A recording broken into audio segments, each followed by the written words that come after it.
Página 1. Principios de filosofía, Adolfo P. Carpio, 1973. Una introducción a su problemática. Respecto de todas las ciencias, artes, habilidades y oficios vale la convicción de que para poseerlos se necesita un reiterado esfuerzo de aprendizaje y de ejercicio y que, si bien todos tienen ojos y dedos, y se les proporciona cuero e instrumentos, no por ello están en condiciones de hacer zapatos. En lo referente a la filosofía, en cambio, parece ahora dominar el prejuicio de que cualquiera sabe inmediatamente filosofar y apreciar la filosofía porque para ello posee la medida en su razón natural, como si cada uno no poseyera también en su pie la medida del zapato. Hegel, Phänomenologie des Geistes, ed. Hofmeister, p. 54. 15 capítulos. Prefacio.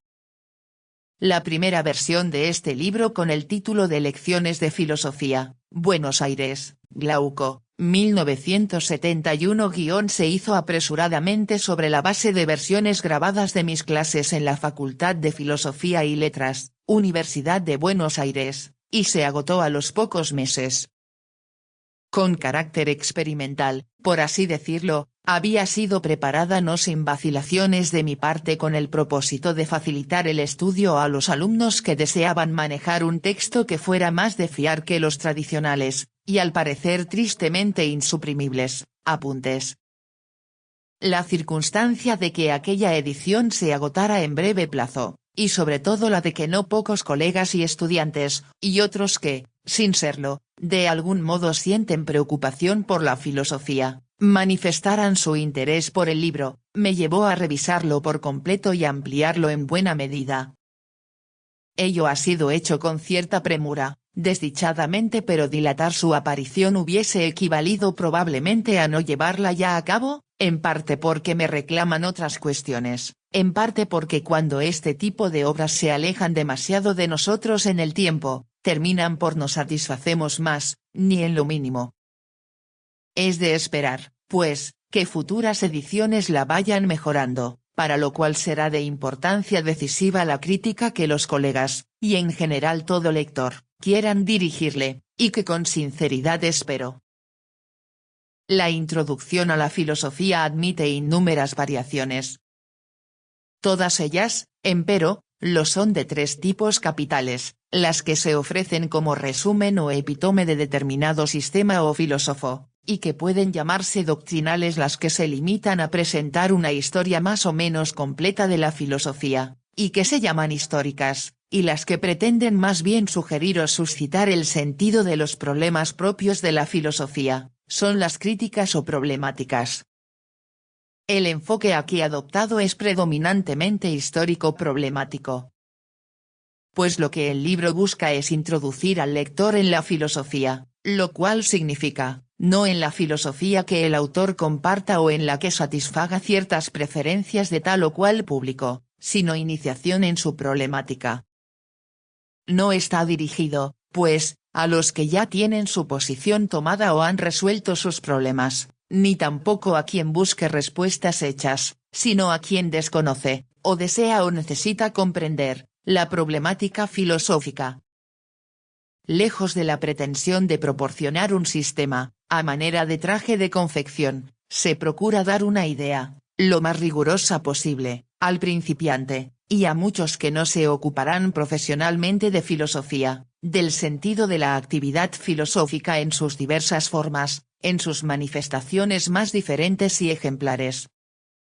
Por ello también se dicen muchas cosas que pueden parecer elementales, o que lo son simplemente, pero con cuyo conocimiento tan solo es posible abordar con seriedad las cuestiones más complejas, a la manera como el álgebra elemental es condición para abordar el estudio de la física, a no ser que se confunda el estudio de la teoría de la relatividad, v.gr., con ciertos libros o artículos de divulgación que pretenden explicar aquella teoría sin el uso de fórmulas.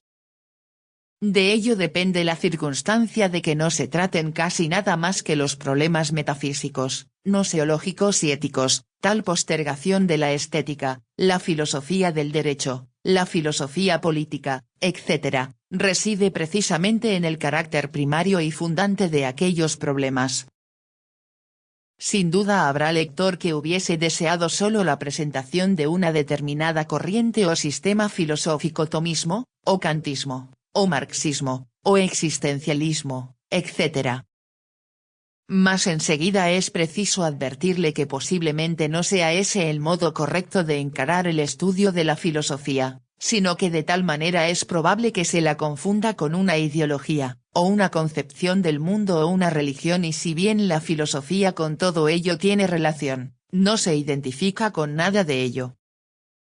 Reclamar la exposición de un solo sistema es procedimiento que, aunque no carece totalmente de legitimidad, y del cual es imposible escapar por completo, tiene el inconveniente de que en realidad constituiría una introducción, no a la filosofía, sino a una determinada filosofía, la que el autor considere verdadera. Podrá decirse, en efecto, que también aquí hay un dogma, el de sostener una concepción problematicista de la filosofía y, con ello, que la verdad es, dicho de manera muy inadecuada, cuestión personal. Con otras palabras, el dogma de que aquí se parte es el del repudio de la intolerancia y el dogmatismo, el que proclama el respeto por la diversidad y riqueza de cada existencia humana. Pero precisamente tal dogmatismo, si así se lo quiere llamar, es nada más que el supuesto mínimo para poder hablar y para que podamos entendernos unos con otros y en el diálogo hacer ejercicio de respeto y tolerancia. Ahora bien, aquí se esconde lo que quizá sea el problema más radical y turbador de nuestra disciplina, el de cuál sea la verdad.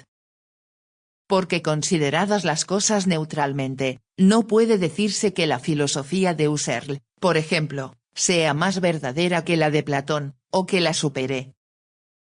O formulándolo de manera más cruda, más brutal, si se quiere, suponer que haya una filosofía que sea la verdadera, es un prejuicio del que hay que desprenderse, por lo menos en el comienzo de la reflexión filosófica puede que la haya, pero en todo caso no hay en principio ninguna seguridad al respecto, y esta grave circunstancia no debe ocultársele al principiante. Por tanto, partir de un sistema dado como verdadero, significa adoptar una postura dogmática, una preferencia arbitraria o personal, cuando más bien la filosofía se mueve en el plano de la crítica. Ello significaría darle al lector ingenuo por verdades lo que quizá no lo sean, lo que en el mejor de los casos es siempre muy discutible, según mostraría el curso mismo de la filosofía en su historia. Por ello lo que interesa en una introducción a la filosofía no son solo los contenidos tomados por sí mismos, sino también la forma del pensar filosófico, el pensamiento que procede críticamente y en totalidad. Lo que se busca es que el lector intente liberarse de los dogmas, prejuicios y slogans, que supere el infantilismo y aprenda y se atreva a pensar sin recetas. Estos principios no se dirigen a quienes esperan recibir una doctrina consagrada, sino a personas a cuya responsabilidad se apela para que ejecuten con independencia su propio criterio, del que cada uno debiera hacer uso. Como el respeto a la personalidad ajena es condición primordial del pensamiento responsable, me parece que ofrecer un sistema o verdad como la verdad es pecar, no solo de presunción, sino contra la esencia misma de la filosofía como acto de libertad. Pero el pensar libre y responsable no es nada que pueda lograrse en el aire, según pretende cierta pedagogía ingenua y a la vez peligrosa, poniéndose a discutir simplemente, sin más guía o preparación que el talento, la fortuna o la experiencia de cada cual. En filosofía, como en la ciencia y en el arte, tal manera de encarar las cosas no puede desembocar sino en la improvisación, en la irresponsabilidad, en el dislate, o, en el mejor de los casos, en el descubrimiento del paraguas. Si en verdad se quiere pensar con seriedad, y no divagar, es preciso el estudio, la disciplina, el esfuerzo y el puntual conocimiento del tema, porque no puede criticarse lo que se conoce solo superficialmente o no se conoce en absoluto. Ahora bien, no hay mejor enseñanza del pensar que la que brindan los grandes pensadores. Estos problemas no pueden comprenderse adecuadamente si se los formula tan solo en términos abstractos, ni tampoco en términos concretos pero independientes de las formulaciones que los filósofos, y las épocas, les han dado. De allí que la problematización se la haga aquí en gran parte al hilo de la historia de la filosofía en la que ha brotado. Que, sin embargo, no se trata de un enfoque meramente histórico, lo señala el orden mismo adoptado y la selección de los autores y temas. Los filósofos y temas con que estos principios se ocupan no han sido elegidos caprichosamente, sino con el propósito de proporcionar al lector los elementos fundamentales del pensar filosófico, o, con más exactitud, los elementos de las principales teorías filosóficas hoy vigentes, los sistemas de ideas que conforman el mundo histórico actual de manera bien directa algunos, tomismo, marxismo, empirismo, positivismo, etc., de manera indirecta, mas no por ello menos notable, los otros, Platón, Descartes, etc. Este es el suelo histórico real sobre el que se mueven estos principios, de modo que sus temas responden rigurosamente a nuestra situación histórica, que es época de multiplicidad de filosofías, y de multiplicidad de ideologías más o menos resultantes de aquellas. Con otras palabras, aquí se trata de ideas vivas, no de cuestiones abstractamente académicas, como a primera vista quizá pudiera imaginarse. Tal ilusión bastante frecuente hoy día y en los medios universitarios nace de creer que lo real y concreto es lo inmediato, y que de ello se debe hablar también de manera inmediata, y aún a gritos. Pero quien grita porque le duele no conoce la enfermedad mejor que el médico que lo examina con calma y que con paciencia ha estudiado el morbo. Ni siquiera el joven poeta que arrebatadamente escribe apasionados versos está más cerca de la esencia de la pasión, ni de su conocimiento, que quien cincela sus versos para darles, por ejemplo en el soneto, la forma con la cual tan solo la expresión tórnase perfecta. Tengo bien presente, al menos por lo que se refiere a su segunda mitad, el aforismo del gran maestro que fue José Gauss, según el cual una introducción a la filosofía es el primer libro que se debe leer y el último que se debe escribir. Más aparte la dificultad de saber que el libro propio habrá de ser el último, la falta que supone la infracción del aforismo se atenúa quizás considerando que el autor no tiene todavía tantos años como para estar totalmente falto del entusiasmo juvenil por las iniciaciones, ni tan pocos como para carecer de alguna experiencia en estas cosas. Nel mezzo. Aunque aquí se trate de un poco más. Resultado de más de 20 años de enseñanza, en distintos medios y lugares, reproduce este libro, en casos literalmente, lo dicho y repetido en diversos cursos solo que con mayor rigor que el que autoriza la palabra hablada, con mayor amplitud de temas, y con las referencias textuales que en clase fueran impertinentes.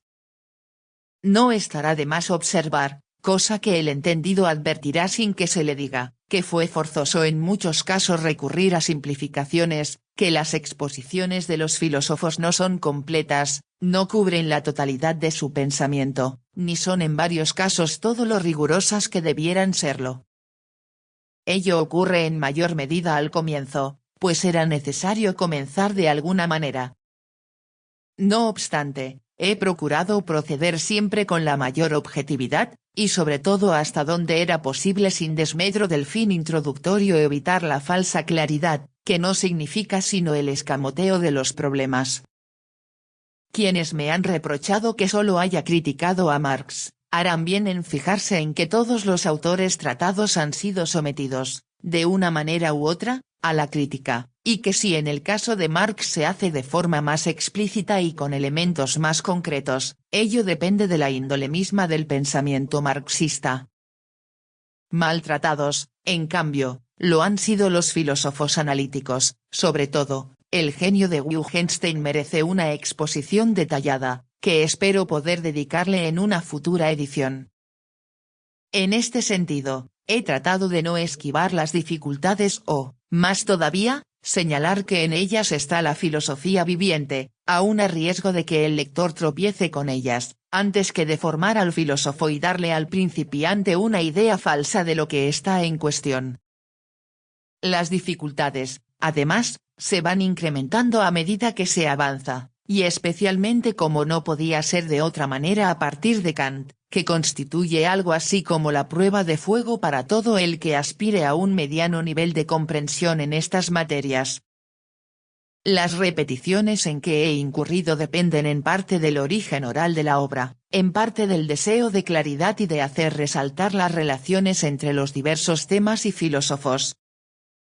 He multiplicado el número de citas, a veces comentadas con relativa prolijidad, con el propósito, no solo de dar a conocer las fuentes sobre las que se apoya la exposición, sino primordialmente para orientar al lector en las obras de los pensadores y ponerlo en contacto con ellos y con su propia expresión.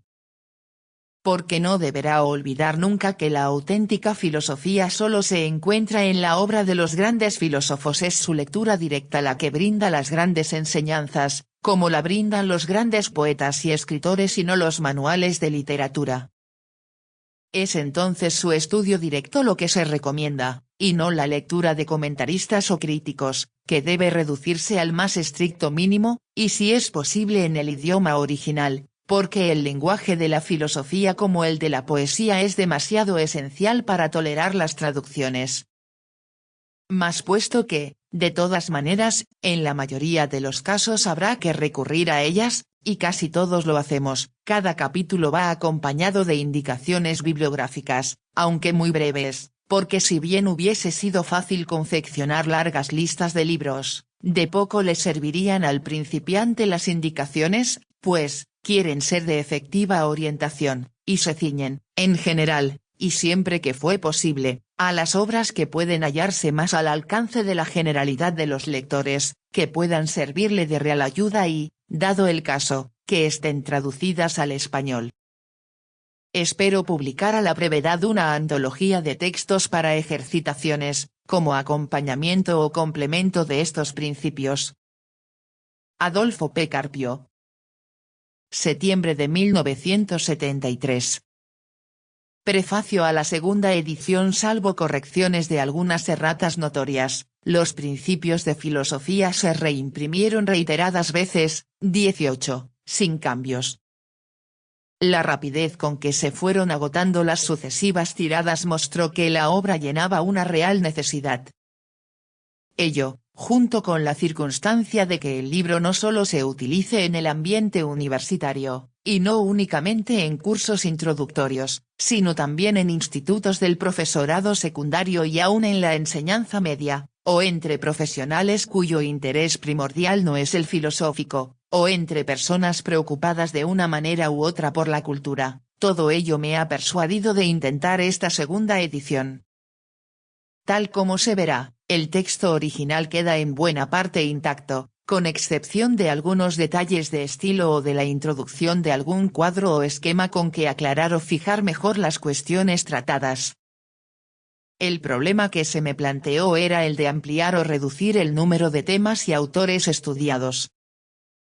Lo último, sin embargo, me pareció imposible, porque el número y calidad de filósofos y filosofemas ya incluidos resulta, en mi opinión, necesario, si es que se pretende llegar a una verdadera introducción al estado actual de la filosofía en sus fundamentos. En cuanto a la inserción de más autores o corrientes, no me pareció necesario hacerlo.